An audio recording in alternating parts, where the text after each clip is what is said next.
Plaid friends? Welcome back to the www.plaidavenger.com, where we just don't want to hear the news.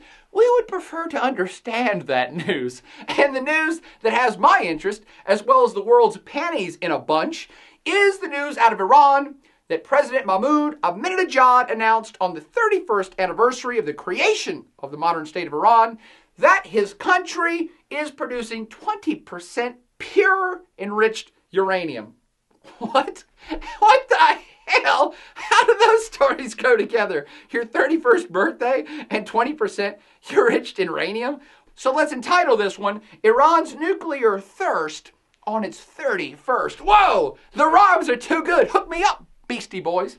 Let's get to it and do it. Now, first off, this announcement was made by President Mahmoud Ahmadinejad of Iran during the 31st anniversary celebration to tens of thousands of Iranian supporters in Tehran, that not only did he extol the virtues of his country and of Islam and how awesome they all are and how they're the best country on planet Earth and everybody loves them, well, within the country, but also that they are now so proficient in their nuclear technology that they are able to produce 20% enriched uranium. Now, why this number? 20%. What's that got to do with anything? Dig this. I ain't no nuclear physicist, but you kind of got to know a little bit about the numbers to understand why this makes sense and why it's important. To produce nuclear energy in a nuclear reactor, you need enriched uranium, but you only need about 3 or 4% pure enriched uranium to put into your reactor to have a nuclear energy industry. And that's perfectly in the right of Iran to do that. Now, if you want to make a nuclear bomb, you need more like 90% pure enriched uranium. They're nowhere near that. So what's up with this 20% number? Ahmadinejad is saying, we have 20% enriched in uranium because we need this for medical research and cancer research and whatever, blah, blah, blah research. And no offense to my Persian pals out there, but this is the biggest load of Persian poppycock ever. And really, everything that the leadership in Iran is saying right now just makes your head want to explode because none of it makes a whole lot of sense, but they're very passionate about it. Now, here's the real deal. The Plaid Avenger is always going to tell you like it is. Ahmadinejad's announcement is basically throwing down some cards here. They're putting more money into this pot of high-stakes international poker. They're saying, hey, we know we only need 4% uranium to make nuclear fuel. And we've been bickering and arguing about this for months and years, that it's Iran's right to have nuclear fuel and a nuclear energy industry. And guess what? It is actually. But by saying they've gone to 20, they're basically saying, oh, by the way, we are flaunting the fact that we only need 3, and we are going for more. At the same time, they're trying to play it safe. They're not saying we're trying to make a nuclear bomb, a fact which they pointedly deny all the time. But they have no real reason to have more than 3 or 4% pure uranium. So this is some shady middle ground that Ahmadinejad and his funky bunch are trying to play up to stir nationalistic pride, to show to the Iranians that they're technologically proficient, that they can stand up to the West, that if they wanted a nuclear bomb, they could have one. But they keep claiming they don't want to have one. So it's this fuzzy 20% middle ground, which is essentially a slap in the face to the world saying, yes, we have the right to make nuclear energy, and we can surpass the enrichment level on the way to having a nuclear bomb, but we don't really want a nuclear bomb. So again, they're putting everybody kind of on edge on this. So Ahmadinejad, for his part, has said, we are declaring ourselves a nuclear power now. Iran's a nuclear power. And that's kind of like saying, well, I gave away 2 presents yesterday, so now I'm Santa Claus. All right? Who gives a shit what you call yourself? You're not a proven nuclear power on this planet until you have detonated a nuclear device successfully and everybody in the world knows it. So that's what all the nuclear powers have done. To say that you're enriched 20% uranium is no great feat, and it's just a joke.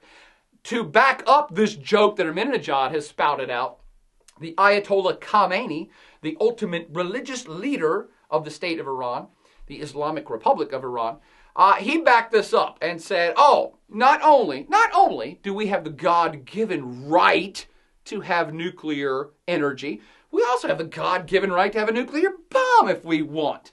And we're so awesome, we could produce a nuclear bomb if we wanted to. And maybe someday we would. But we're so awesome. We are so awesome. and so pure and so pious and so much better than the West that if we were ever going to have a nuclear bomb, we would tell you first, because that's how honest and open we are. If we want to have a nuclear bomb, we will, but we would tell you first. So this 20% thing is showing you that we could do a bomb if we want, but we're not, and you can't prove that we are, and if we really want a bomb, we'll tell you first. And it's like,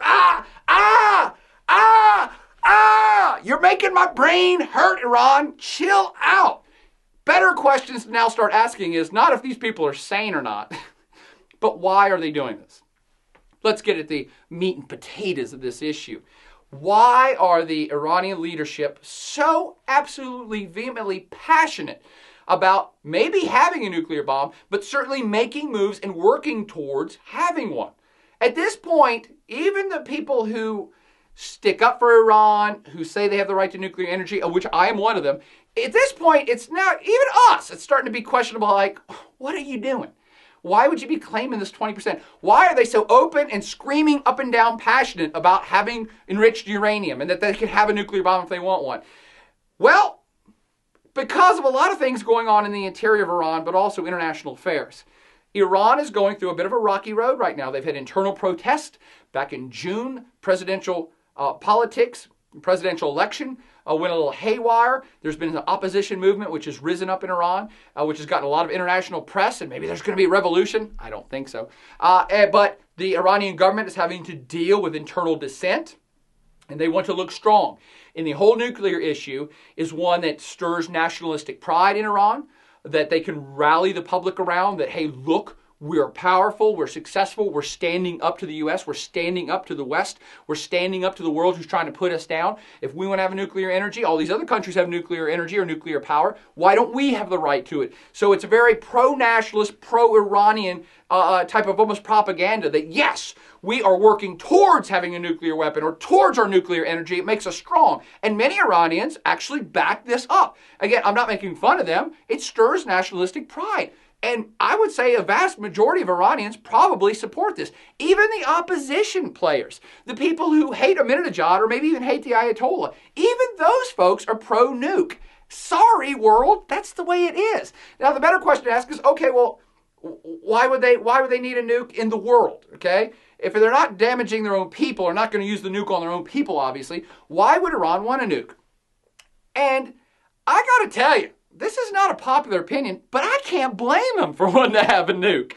I think Ahmadinejad and the Ayatollah are woohoo, but Iran has a lot of enemies on planet Earth. We talked about this last podcast. Hook that up. Link it up.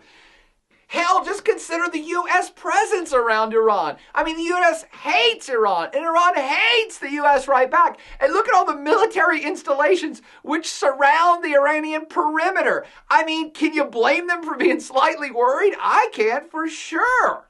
Most Western European countries hate them. Israel hates them. Most Arab states in the neighborhood hate them. Iran is pretty much kind of surrounded by enemies who don't like them getting more powerful and don't like the idea of them having a nuke because that makes them ultimately more powerful. And once a country has a nuke, you can't really mess with them that much. So while there might be economic embargoes and economic sanctions going down against Iran right now, and maybe even an invasion and maybe even a bombing of Iran, of which Israel is starting to make loud overtures, they're going to bomb Iran if they continue to try to get nukes. All of that will become null and void and moot if Iran were to ever acquire a nuclear weapon. If any country acquires a nuclear weapon, that changes the equation.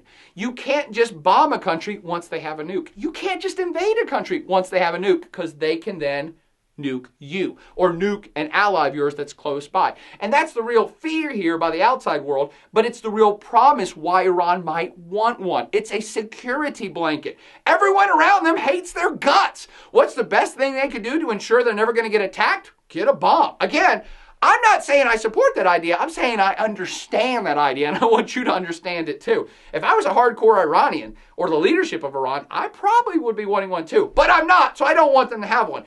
Next issue. Who doesn't want Iran to have a nuke? I don't know. Planet Earth?